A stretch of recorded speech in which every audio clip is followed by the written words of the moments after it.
Well, today's lesson is going to be a review on simplifying radicals. You've done simplifying radicals in pre-algebra, algebra, and probably did some in geometry as well, especially using Pythagorean theorem. And it's going to come up again. And next week, our goal is to solve by using the quadratic equation. Well, you need to know how to simplify radicals in order to do that. So this is just sort of a review to help us get it ready for our next lesson. This will not be on your quiz this week. Once again, this will be something that comes up next week, but you have to master the skill before we get started with simplifying, with solving by quadratic equation. So what is simplifying a radical? A radical is square root. Now you can actually have third root, fourth root. We're just going to focus on a square root. And what a square root is, for example, if I said what's the square root of 4, I think most of us know it's 2. But it's what can I multiply by itself to get 2. And since this is 2 times 2, that's why our answer is 2. So that's what a radical is what can I multiply by itself to get this. Now, certain numbers like 108, there's no number I can multiply, no integer to multiply by itself that I can get 108. But it can still be simplified. There are things within it that we can multiply together by itself that we can take out. And when you're simplifying a radical, the first thing you want to do is you want to do a factor tree. So if I want to simplify 108, I'm going to make a factor tree. I always start with 2, so it'd be 2 times 54. It's another even number, so I know it's 2 times something else. 2 times, let's see, go to that, 27. Right, now I got 27, and what you'll notice is once I get to a prime number, like 2, there's no other numbers to multiply to get 2 but 1 itself, and I keep on going down. 27 would be 3 and 9, and then this would be 3 and 3. So right here, these are my factors. And if I wanted, I can write this out as 2 times 2 times 3 times 3 times 3. Right, you just leave it like that. Okay, so that's the first thing. I make my tree. And you guys probably remember this. Like, oh yeah, well, I remember doing this. After you make your tree, what we want to do is figure out, is there 2 numbers we multiply by together by itself? Like here, say we have 2 and 2. These are what we call pairs. And so we circle our pairs. See these three are pairs. Like, it doesn't matter which one I circle. So you circle any numbers that occur twice. Okay. Once I've done that now, if I want to simplify it, I have 2 parts. And what goes in front of the radical and what goes under the radical. I like to think of this, you guys had your homecoming dance a couple weeks ago. This is sort of like the dance floor. And then this is sort of like the punch bowl. Anybody that's got a partner gets to go on the dance floor. So you got these pair of 2s, okay? They're out here. We got this pair of 3s, they're out here. Okay?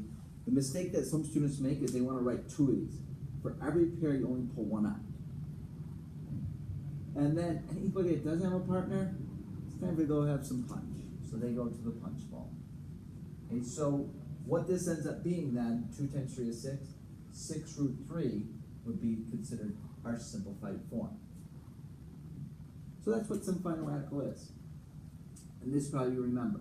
Now, some of the properties that you'll sort of see with simplifying radicals is sometimes you'll have an integer out front already that's not in the radical. Well, that's fine. That's just, this 5 is already out here on the dance floor. Okay, figure out what's going on the dance floor with them. Okay, so as we go on to that problem, 5 times 243. Now 243, that's a tough number. Okay, so let's see. I'm not really sure what multiplies to be 243. So get out your calculator for something like this, and you could just start with. Well, obviously it's not even, so 2 is not going to work. But let's see if 243 divided by 3, if that works. Oh yeah, it's 81. Okay, so 3 times 81. Now, I know 81 is 9 times 9, so I can go with that. This 9, I know 3 times 3, and this, is 3 times 3. So now I have my prime factorization. Really, here's what it is.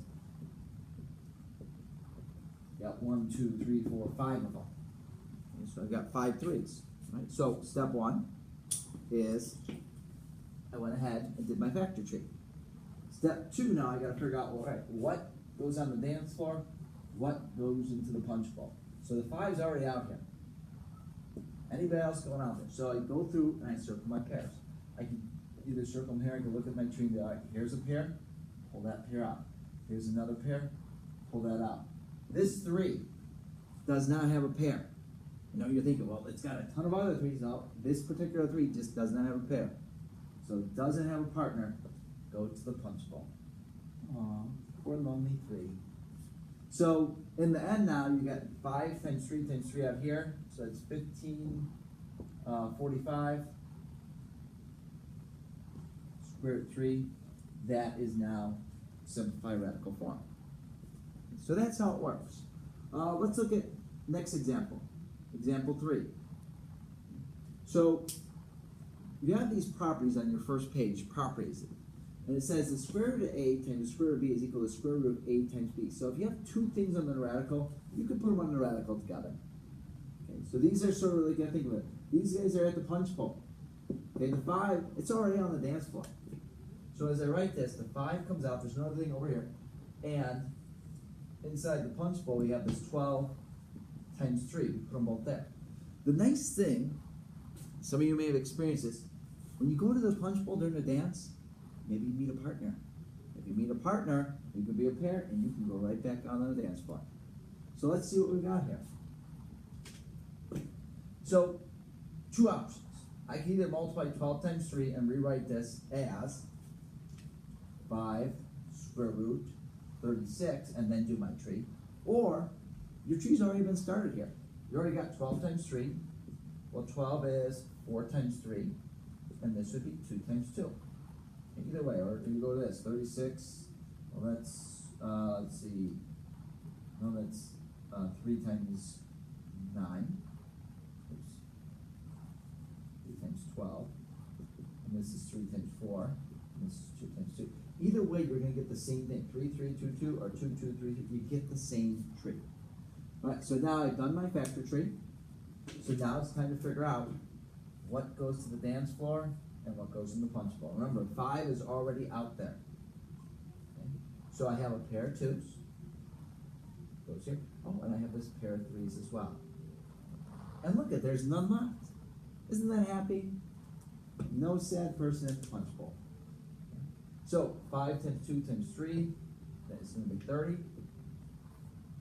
And that's it. Nothing left in the radical, no reason to write it. We just say 30. All right, we have one more, and after that, unless you want to do the 5.0 section, you'll be able to go out and do your homework, finish it, and then you have your business presentations to make. So last one, example 4. So to start off with,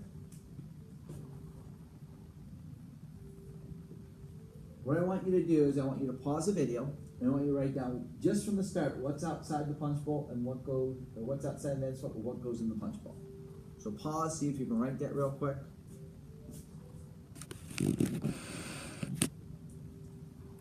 All right, if you put the 2 and the 4 outside already, good. And then the 3 and the 120, those guys are at the punch bowl. So let's see what kind of matches we come up with. So as we go through this, 20 I know is 2 times 60. 60 is 2 times 30. 30 is 2 times 15. And 15 is 3 times 5. So that's the tree I've got. You can see down there. All right, now it's time to see which ones come outside here. So I've already got the 2 and the 4. What else is going to come out here? So, partners. Ooh, pair of 2s. Come on out. See the 2, the 3, and the 5? None of them have partners. They just are not a fit. So they all go inside the punch bowl. Okay. Now what we're going to do at the end, we still want to do 2 times 4, 8. 8 times 2 is 16. And then they're here, 2 times 3 is 6. 6 times 2, that's 30. So this would be simplified radical. All right, that's it. I know some of this was review, maybe something like this where you start with stuff that's outside already, might have been a little bit new, but this is a skill you'll need to have as we solve with quadratic equation. So go ahead now and get started with your homework. Once again, when you finish your homework, you need to take a picture of it and submit it just so we can see who's completed that. And if you want the 5.0, get the A, please watch the next video.